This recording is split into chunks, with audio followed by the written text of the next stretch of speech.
Welcome to the Woman Angler and Adventurer podcast, inspiring real women with a passion for fishing and the outdoors to go get their adventure on. Now, here's your fearless host, Angie Scott. Hey everyone, welcome to another episode of the Woman Angler and Adventurer podcast. So I just got home from the final regular season tournament for the Lady Bass Anglers Association, the Women's Pro Bass Tour Tournament on Cane River in Natchitoches, Louisiana. And I wanted to do a quick recap episode, and then I also have a couple quick conversations to share with you this week from Shannon Wells, who's one of the pros, as well as Noella McLaren, who is fished this one as a co-angler. Just to give you an idea from a couple other ladies backstage during the weigh-in on the final day, how it went for them. Stay tuned for a great conversation with Alyssa Johnson, another pro. We had a little bit longer conversation. I'm going to save that one for next week's episode of the podcast, and I can't wait for y'all to meet her. So for me, as I mentioned on last week's episode, this was our very first big trip with the full rig. We had the Lance Truck Camper mobile podcast studio and the Key West 230 Bay Reef boat in tow. And let me tell you, that Ford F-350 diesel had no trouble, nor did my lovely wife, Dana Scott. She did an amazing job throughout the entire trip, driving and making sure we stay safe on that long way down there. It was a little bit longer of a haul than we anticipated. It took us about 13 hours in total, and we did it all in one day. We stayed at Grand Encore RV Park right there in Natchitoches, and we were very happy to see some of our fellow other anglers there with us. Pam Ridgell, Alyssa Johnson, whom I mentioned before, and Daisy Brumley. It's a really great RV park. The facilities were outstanding. If you're ever in the area and need a RV park or a place to camp, definitely check them out. It was super convenient to get from there to the Washington Street boat ramp downtown Natchitoches where we launched from, so that was super nice.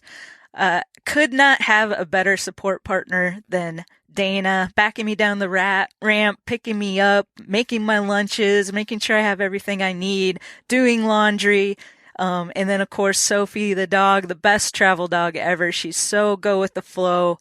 At first we were a little nervous because she wasn't sure about the camper, but she totally got used to it by day 2 and seemed to really enjoy it. So everything went great. The first part of the trip was just focused on getting the rig set up there at the campground. We got in a little later than planned on Saturday, so we were pretty tired by the time we got there and decided just to camp in the truck that night before setting everything up. And then the next day we would take some time, get the camper off the truck and do some time exploring the area and kind of getting the lay of the land. Sunday was actually the first official day of practice, but I felt like spending some time doing that instead on Sunday was a better way to go and just kind of rest up. And being the first time we were pulling the boat with the camper, we realized we should have had 2 pins in the receiver, that we've got an extended hitch receiver, whatever you call it, on the truck to reach out beyond the camper in order to connect the boat. And there's 2 size options there, and so we had the pin in the one that we were actually using, but I guess we needed to put a pin in both because it kind of shifted on the way down there a little bit, and we couldn't get the pin back out when we went to remove the hitch extension after we took the camper off the truck. So really cool to find out RV people are a lot like boat people in that they're super helpful. We had some neighbors down there that had a motorhome, Rick and Brenda, and they turned out to be absolutely fantastic. In fact, I think we made some new lifelong friends. But I walked over and Rick was sitting outside. I asked him if he happened to have any tools because we needed some socket wrenches to get that adjusted to be able to get that pin out. And their motorhome's about 20 years old, so he said, yes, I've got a full arsenal of tools here. He let us borrow the socket wrenches, and then before I knew it, he was over there helping us as well. And then neighbors across the way saw what was going on, so they came over to see how they could help. And that gentleman had already looked up the Woman Angler and Adventurer podcast after seeing the Lance Truck Camper and was asking me about that, so that was pretty cool. Everybody down there was so friendly. And Brenda was sending me good vibes for the tournament, so I really appreciate her support there. Monday was my first day then getting out on the Cane River on the water. I was looking forward to a practice day kind of just by myself, as I've never really done that before, just to see where my head would be without a co-angler to take into consideration, see if I maybe make some different decisions I wouldn't normally make. Because I'm always tending to think about the other person a little bit more than myself. And the night before, I'd seen in the private LBA group Facebook page that Mona Dunlap, whom I've been paired up with at the last tournament on Lake Hickory, was actually looking for a practice partner. She drove the entire way down to Louisiana from Oregon to fish this tournament. And I saw a bunch of people had seen the post, but nobody had responded yet. So I went ahead and offered up my boat for Mona to come out with me and get some practice in. So I didn't get that chance to fish by myself, but we'll see on the next one. Maybe I'll give that a try. But anyway, Mona and I fished together Monday and Tuesday for practice. Dana was actually thankful I had somebody with me because it was incredibly hot down there. Matter of fact, the first day with the humidity, the temps got up to 114 degrees, which was pretty intense. Definitely will wear you out pretty quick. So, hydrating was super important. I had bunch of alkaline water on the boat as well as some, electrolyte stuff. And, it went better than what it sounds like. The T-top on the Bay Reef provides a little bit of shade too. So every now and then we get a little too hot and I was like, all right, let's turn on the AC and make a little run to another spot just to cool off. The Cane River is a 33-mile long lake, but there was actually a bridge. I think it was State Route 119. Water level's up a little higher than normal, and I couldn't quite get under that last bridge, so I was never able to go south and check out what the fish were doing down that way.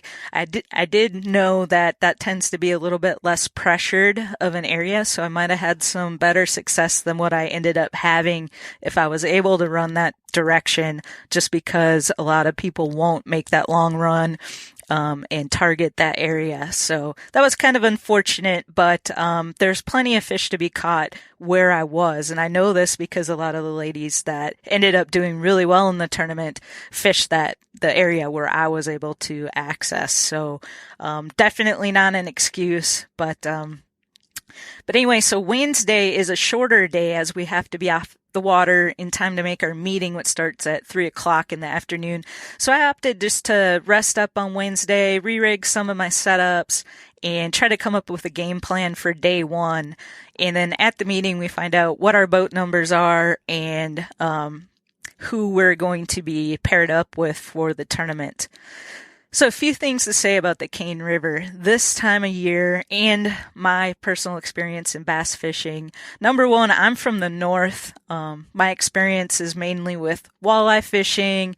I've only been bass fishing for about the past 6 years or so here in Nashville on Percy Priest Lake, which is primarily a rocky lake. So we don't have a lot of grass and reeds and lily pads.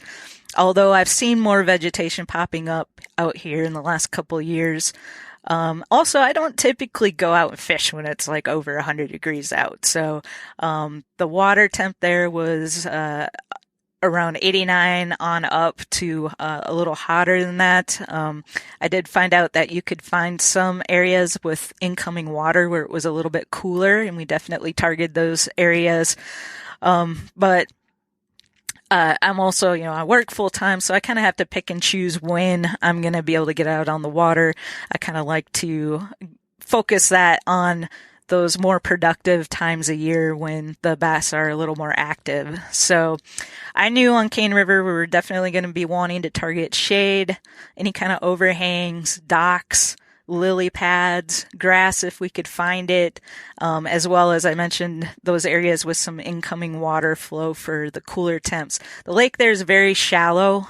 It was up a little bit, but on average it's about 8 feet deep normally. So the bass don't have a whole lot of places to go to get relief from that heat.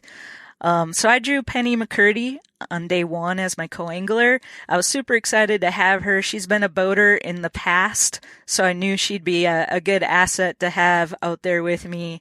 I disclosed to her at the meeting that I still didn't 100% have a game plan dialed in. I was still deciding on a couple different options, especially for that first thing in the morning to get on any kind of morning bite if there was one.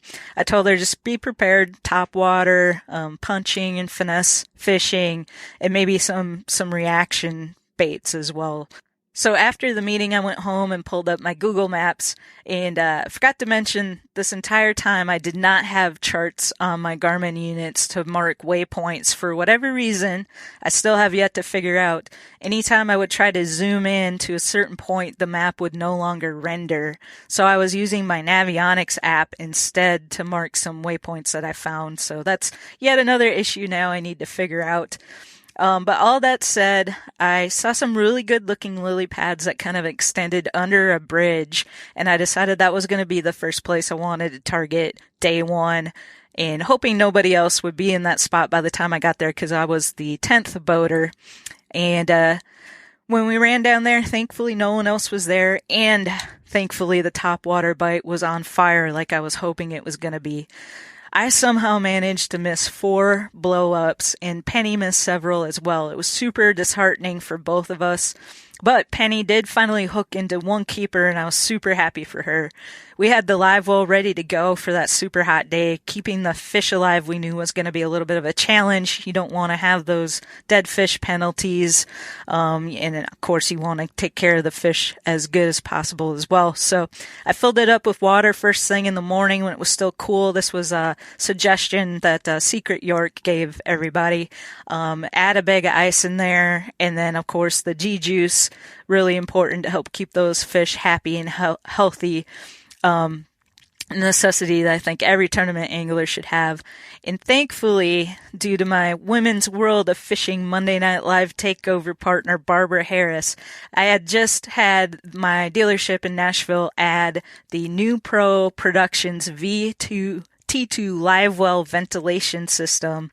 And so huge thanks to them for getting that in before the tournament. That was a major game changer. At the end of the day, Penny even said from stage that the Bay Boat has an amazing live well because her fish was so lively after that many hours in the live well all day long in this heat. So I also did add some foam padding to the underside of the lid before the tournament, which might have helped a little bit as well. So we did end up losing out on some precious time during that bite. Penny had gotten hung up in a tree, and I trolled over to retrieve her motor, and all of a sudden I could hear the prop was hitting something, and I couldn't figure out what it could possibly be because I knew there wasn't any structure right below us. So after we got the lure out, I kind of we floated away from the bank a little bit, and I trimmed up to discover that the Cornfield Crappie Gear Live Scope mount that I use on the trolling motor had come loose somehow, and we didn't have the right hex tool on board to loosen that screw to put it back where it needs to be and then retighten it back up. So we were working on that. I found a Leatherman tool. We were trying to use that. It wasn't working. So Penny, being MacGyver like she is, she took her fishing scissors that she uses to cut line and kind of spread the point apart a little bit and was able to wedge that in there and get that screw to turn. So we loosened it up, put it back where it's supposed to be, got it tightened up. But all during that took some time away from that top water bite we had going on. But after we got that taken care of, we trolled to the other side of the bank where it was a little more shady yet as the sun was coming up. And there were some lily pads over there. And Penny missed a big one over there. That was a heartbreaker. So between the two of us, I should have had 4 fish in the boat for sure. By the time that morning bite died off, Penny should have had her limit as well, and maybe even have called a couple of times by then. So that definitely haunted us throughout the day as we grinded it out in the heat and fished all different areas I mentioned, trying different baits. The time flew by, and before you knew it, we only had an hour left. And I I went to a dock, this little isolated dock, and I skipped my Senko under there, and I ended up getting a little bit of a backlash. So I was pulling that out, and then when I went to reel back in, I could feel, it felt like I was hung on the dock. I was like, oh no, I'm hung. So I shaked it a couple times, see if it would pop loose. And right as I did that second pop, I saw there was actually a huge bass on the end of my line, and it was kind of wrapped around the dock a little bit. And it all just happened like in one moment. That second pop, I saw the bass and it came off just that fast. And I was like, oh no, that could have been my fish. That would have changed the whole trajectory of the tournament. So definitely haunted by that fish, losing that, especially at that clutch moment at the end of the day. So I ended up zeroing that day, and just really kind of, got my head a little bit for sure. So ironically, for day 2, I drew Mona, who was my practice partner for the 2 previous days. And so that was good because we're comfortable with each other and kind of know, each other's style and whatnot. So she had zeroed on day 1 as well. And so we both went into day 2 with like super positive outlooks, actually. We were just going to fish hard and have fun. And I knew I wanted to target those pads again first thing in the morning, and then go back to some really slow finesse fishing in the shady areas like I did in practice. Mona had caught a couple good fish in practice, so that seemed to be working, doing that. For whatever reason, that on day 2, by the time we got to the lily pads, the sun was already shining down on them. I don't know if we must have got a little bit later start, but the topwater bite in the morning was definitely not like it was the day before. It was very slow. I only had one blow up the entire morning fishing those pads, so that was a disappointment. And then it just became a grind again, just like the day before. And we were hoping for some redemption, but it just wasn't in the cards for day 2. So tough tournament. Learned a lot. And so I'm just going to keep growing and building on that. It wasn't a total bust, though, because one of my major goals this year was to qualify to fish the Classic on Logan Martin in September. And I ended up finishing 12th in the Angler of the Year standings, even with zeroing on that last tournament. I mean, you earn points for fishing the tournament period, so that was enough to get me 12th place in the standings, and the top 15 get to fish the Classic. So I made it. I'm really excited about this next one. It's closest to me, Logan Martin, like I said, in Alabama, so stay tuned for that. All right, that's my quick recap. Now you're going to hear a couple sound bites from a couple of the other ladies who fished the Cane River tournament. First up is Noella McLaren, and she, as I mentioned, fished this tournament as a co-angler, and then she'll be followed up by Shannon Wells, who fished it as a pro.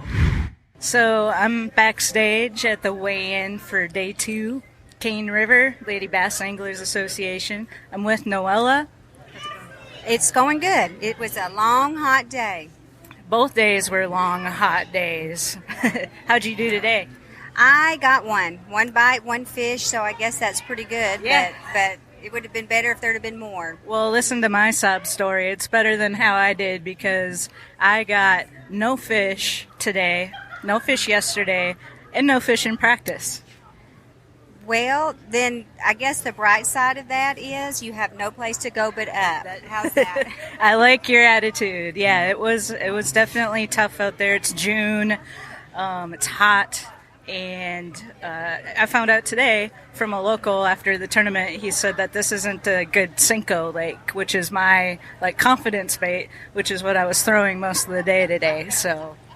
And it's so hard to put down your confidence, because you just think, well, the next cast will be it. The next cast will be it. So I understand that completely, putting down your confidence bait. And I did lose one on a Senko, though, yesterday, too. So got wrapped around a dock pole and looked like it was a pretty good fish. So that was kind of a heartbreaker. I'm like, I'm throwing the Senko all day. And just didn't pan out. So. Yeah, and that's why it's called fishing. Some days you're at the top, some days you're at the bottom. Mike and Lisa Johnson told me one time, they said, the people you pass on the way up are the same people you pass on your way down, so just stay humble. Yeah. So you have no place to go but up. That's right. And I learned a lot, so it was a good experience anyways. So I know what I need to work on now. And, so you're right. Just up from here. That's exactly right. And fishing is a humbling sport, but it's if you ever get to where you aren't teachable, you're in a dangerous place, not just in fishing, but in life, period. So as long as you go out and learn what you should do different or learn what you should do next time, then it's a bonus. Perfect. Well, thanks so much for taking a couple minutes to chat with me, Noella McLaren. We'll see you hopefully at the next tournament. I don't know if I'll make the Classic, but we'll see. Okay, sounds good. Thank you. So I'm here with Shannon Wells backstage at the weigh-in Day 2 Cane River Lady Basket Anglers Association, the wild card tournament. Shannon, what was the experience like? It was very hot, but at least I cranked out one. But it was a grind all day. It was such a grind. I got a 0 again today, so kind of bummed out, but I learned a lot, and I know some things I got to work on, and I also know just conditions were tough, so I'm not like beating myself up too bad over that. Very tough. No, don't beat yourself up. You just got to keep trying, and as long as you can take something away each time, that's the good thing about it. So you fished by yourself yesterday. What was that like? It was interesting. I was bored, no one to talk to, but then again, when I misfished, no one had to hear my choice words. That's a nice advantage. So I've often wondered, because I haven't practice fished or pre-fished or fished one of these tournaments solo before, and I often wonder, like, would I think differently in my head if I was just by myself, not having to think about a co-angler? Does that come into play for you at all?